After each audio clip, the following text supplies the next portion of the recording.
आप देख रहे हैं एलएन न्यूज।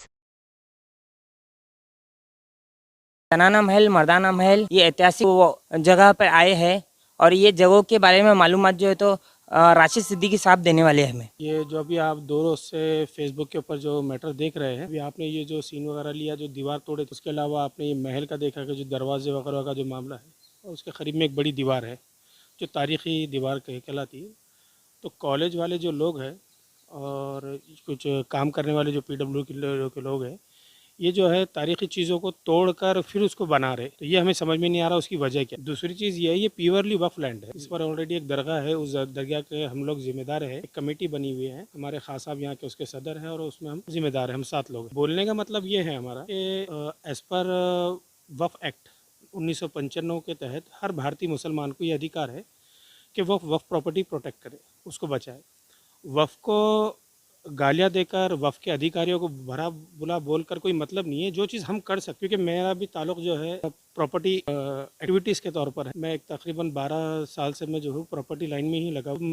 मैंने इस जगह के पहले पूरे पेपर्स निकाला, इसकी स्टडी किया और उसके बाद इनके खिलाफ मैंने कंप्लेंट। ये प्रॉपर्टी हेरिटेज में वगैरह आती है क्या? सर ये पहले आती थी, क्योंकि जहाँ तक मेरा अंदाज़ा है इसको जानबूझ के हेरिटेज से निकाला गया, तो जब भी जाकर फिर ये वंदे मातरम हज हाउस बना है, क्योंकि हेरिटेज होने की वजह से यहाँ पर आप कंस्ट्रक्शन नहीं करते, यहाँ तो करीब में कंस्ट्रक्शन होता। मेरा एक मानना है कि इसको हेरिटेज से निकाला गया, हेरिटेज और जानबूझ के एक प्री प्लान तरीके से ये हमारी तारीख को मिटाना चाहिए। हमारी तारीख मिट जाएंगी, हम कल मिट जाएंगे। ये वैसा ये जो वास्तु बनी हुई है तो इसका ड्यूरेशन वगैरह बता सकते हैं सर ये एक्चुअल में ड्यूरेशन मैं एक पर्टिकुलर डेट के तौर पर नहीं बता सकता हूँ, मगर ये दिखा सकता हूँ इस शहर को बसाने वाले मलिक अंबर, और ये मलिक अंबर के ही वक्त की तामीर करदा है। उनके जाने के बाद औरंगजेब आलमगीर है, फिर औरंगजेब आलमगीर के वफात के बाद यहाँ पर first, second, third, fourth, fifth से लेकर 7th निज़ाम तक रहे। कि जो आप बोले आप काम करते हैं, इसके अलावा आपने और कौन से वक्फ लैंड के लिए काम किए? अल्हम्दुलिल्लाह मेरी शुरुआत असल में इस पर 2013-14 से हुई थी, जो कि वक्फ बोर्ड के ही नाक के नीचे जो है बैक साइड, जो सीओ साहब का ऑफिस है उसके बैक साइड में एक पुरानी डेलिपेटेड मस्जिद थी, जिसको किसी संस्था के तहत जो है शहीद कर दिया गया था थोड़ा थोड़ा करके। अल्हम्दुलिल्लाह हमने उस वक्त कोर्ट केस जीते, आज हमारे वो पोजीशन में, और अनकरीब इंशाल्लाह वो मस्जिद जो है तामीर के काम में हो जाएंगी, और इंशाल्लाह आप लोगों के साथ और दुआ रहा तो वो आबाद भी हो जाएंगी। पहला तो ये, उसके अलावा भी जो है एक जालना रोड काली बॉडी के करीब में उस पर भी हमारा वर्क चालू है। सीओ साहब ने खुद एफिडेविट लिख कर दिया, उसके डॉक्यूमेंट दिए कि वो ज़मीन वक्फ की है। 16 एकड़ के करीब हमने वो एक नाम निकाले। ये जो वक्फ बोर्ड के बैक साइड की बात कर रहे हैं वो तकरीबन 16 एकड़ 24 गुंटे है। ये जो सर जिस पर आप हम खड़े हुए ये 2.5-3 एकड़ के करीब है, जबकि इसका एक और सिटी सर्वे नंबर है, इसकी शीट है, ऐसे 4 अलग तरफ से इसकी है। ऐसा कुल मिला के ये 11 एकड़ ही एक निकलती है। इंशाल्लाह आपको चंद दिनों में भीड़ बाईपास जो है बजाज हॉस्पिटल के बैक साइड में वक्फ की जो एक बहुत बड़ी मिल्कियत है, लगभग 85 एकड़ से लेकर 116 एकड़ तक, जो सतारा में आती है, जो प्योरली वक्फ लैंड है, और उसका जो एक्चुअल ओनर है वो दरगाह पंचक्की है।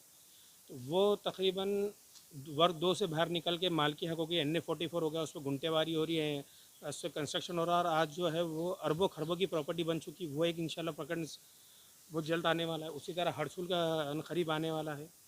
तो हम ऐसे ही नहीं, हम दौलताबाद खुलदाबाद में भी, मालीवाड़ा में, अब्दी मंडी में, और दूसरी तरफ भी हमारी एक्टिविटीज़ चालू है। और हम अभी हार्ट ऑफ सिटी की में आपसे बात कर रहे हैं। हम आपको चारों सीट में हम बता सकते हैं कि हरसुल बता सकते हैं, उधर बीड़बा पास बता सकते हैं, इधर आपको चिगलठाना साइड बता सकते हैं, काली बॉडी दिखा सकते हैं, आप जो खड़े ही खड़े पंचक्की, हम आपको चारों वे में दिखा सकते हैं कि हम वफ़ को सपोर्ट करते, वफ़ की चीज़ वापस दिलाना चाहते हैं, और अल्हम्दुलिल्लाह कुछ हद तक हम कामयाब हुए। आप लोगों की दुआ रहे, साथ रहे, तो हम इंशाल्लाह और भी आगे। यानी कि आप वक्फ ज़मीन बचाओ मुहिम चला रहे हैं? बिल्कुल सर, हम उसके हद तक ऐसा ही नहीं है कि सिर्फ वफ़ को नहीं, हम वफ़ इंस्टीट्यूट को जो है रेवेन्यू भी दिलाना चाहते हैं। जो लोग ऑलरेडी वफ़ की ज़मीनात पे बैठे हुए हैं, तो हमारी रिक्वेस्ट है, खुद बैठने वालों से रिक्वेस्ट है कि आप उनको जाके एप्लीकेशन करें और अपना किराया चालू करें। और वक्फ डिपार्टमेंट से रिक्वेस्ट ये है कि आप भी उनको कुछ नोटिस वगैरह लगाकर आप उनसे दो टोक बात कीजिए, एक तो खाली कीजिए, नहीं तो किराया चालू करो। हम जब तक वक्फ डिपार्टमेंट को खुद रेवेन्यू से मजबूत नहीं करेंगे, हमारा नहीं, पूरे महाराष्ट्र का एक छोटा सा इदारा बन चुका। जबकि हम औरंगाबाद डिस्ट्रिक्ट का कलेक्टर ऑफिस देख लीजिए कितना गचागच बना भरा हुआ है। एक औरंगाबाद सिटी के हद तक महानगर पालिका की हालत देखिए कितना गचा है। तो महाराष्ट्र स्टेट का वक्फ बोर्ड कैसा होना चाहिए, महाराष्ट्र स्टेट का वक्फ ट्रिब्यूनल कोड कैसा होना चाहिए, जबकि जब उनकी प्रॉपर्टीज़ है, उनके ये ऑलरेडी स्ट्रक्चर्स बने हुए, आप आपकी जगह जगह पे आके स्टार्ट हो जाइए। आप ज़बरदस्ती किसी, आप भी किराया दे रहे हैं और दूसरे से वसूल भी नहीं कर रहे। मैं वफ़ की बात कर रहा हूँ, वो तो इंस्टीट्यूट किराया दे रही है, जैसे वफ़ ट्रिब्यूनल कोर्ट है, वक्फ बोर्ड है, ये किराया दे रही है ये खुद। यानी कि खुद की जगहों का ये ना खुद किराया दे रहे हैं। नहीं, वो तो दरगाह पंचायत की इंस्टीट्यूट है जहाँ पर वो किराए से रहते हैं, उन्होंने किराया देकर रहते हैं। उसी तरह वक्फ ट्रिब्यूनल कोर्ट वो एक प्राइवेट बिल्डिंग है जहाँ पर वो किराया देकर जो है सब लोगों के मसले हल कर रहे हैं। तो हमारी रिक्वेस्ट है कि वो अपनी खुद की ज़मीनों पे आए, काम करे, तो आपका एक रेवेन्यू बचेगा, आप एक और भी ज़्यादा ग्रोथ हो सकेंगे।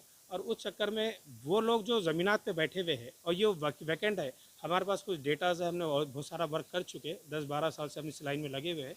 हमने औरंगाबाद सिटी डिस्ट्रिक्ट के हद तक हमने जो रिकॉर्ड्स मेंटेन करे कि ये ज़मीन वक्फ की है, हम आपको रिकॉर्ड देते साहब, हम आपसे एक पैसा नहीं चाहते, हम आपसे कुछ नहीं। मगर वो लोग जो बैठ गए, क्योंकि आपने देखे होंगे धंगरों के लिए और बंजरों के लिए और बहुत सारे लोगों के लिए जो आदिवासी टाइप के हैं, उनका एक नारा है जो सरकारी है वो हमारी है।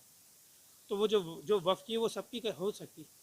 तो वो लोग जो वाकई में ज़रूरतमंद है औरंगाबाद शहर के अंदर, वो लाखों लाखों लोग किराए से रहते हैं। एक किराएदार लोगों को एक जगह जमा करके आप अलॉटमेंट कर दीजिए, इंशाल्लाह आपको महीने का, साल का बेहतरीन किराया वसूल होगा।